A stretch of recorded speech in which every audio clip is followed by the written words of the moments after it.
आप बहुत सारे फैक्टर्स जिनकी बिना पे आपने एफबीआर छोड़ा होगा, आप उसमें जोर हेल्थ से बोले रीजन भी प्लीज। होगी। क्या क्या उसके अंदर कोई ऐसे फैक्टर्स भी थे, जैसे ऐसा केस सामने आ गया जिसके ऊपर आप कह रहे हैं कि भाई मुझे मुझे समझाओ, मैं तो सारी उम्र नहीं टैक्स नहीं, करता देखिए रहा हूं, मेरी बात मुझे सुने समझ ना, नहीं आ बात रहा। सुने मेरी पूरी। रदीप साहब मेरी पूरी बात सुने। देखिए अब आप एक रिकवरी दिखा रहे हैं यूके से, और उसके पीछे अंडरलाइंग डॉक्यूमेंट्स नहीं है ना। मुझे नहीं पता कि अंडरलाइंग डॉक्यूमेंट्स क्या हैं, और आप लोगों को मेरी रिक्वेस्ट है कि अंडरलाइंग डॉक्यूमेंट देखें। हो सकता है गलत हो सकता है सही हो। मैं इसमें कोई जजमेंट नहीं करना चाहता, इस वक्त कोई भी जजमेंट नहीं करना चाहिए किसी को भी।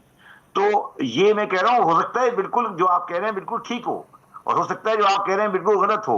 मगर मेरा सजेशन आपको ये है, और उसको भी मैंने उनको जिन्होंने मुझे दिखाया था, मैंने यही कहा था कि इस चीजों पहले आप 3-4 लाइन लिख के कह रहे हैं कि रिकवरी हुई है, तो ये क्या चीज है। तो अगर मुझे आप डिटेल दे देंगे तो मैं बता सकता हूं अपनी टेक्निकल नॉलेज के बेस पर। अगर नहीं दे सकते तो मैं क्या कमेंट करता हूं इसके ऊपर।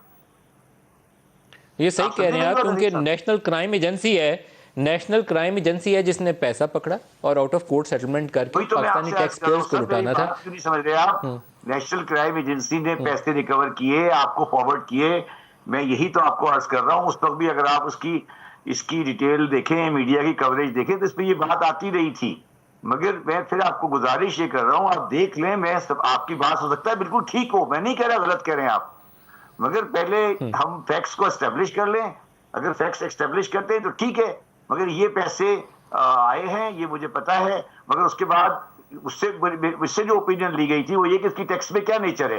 तो मैंने ये कहा था कि टैक्स की नेचर मुझे नहीं पता, क्योंकि जब तक मैं पूरे फैक्ट नहीं देखूंगा मैं टैक्स की नेचर नहीं बता सकता। और उसके बाद I came to Karachi and I never came back to went back to Islamabad. This is my position.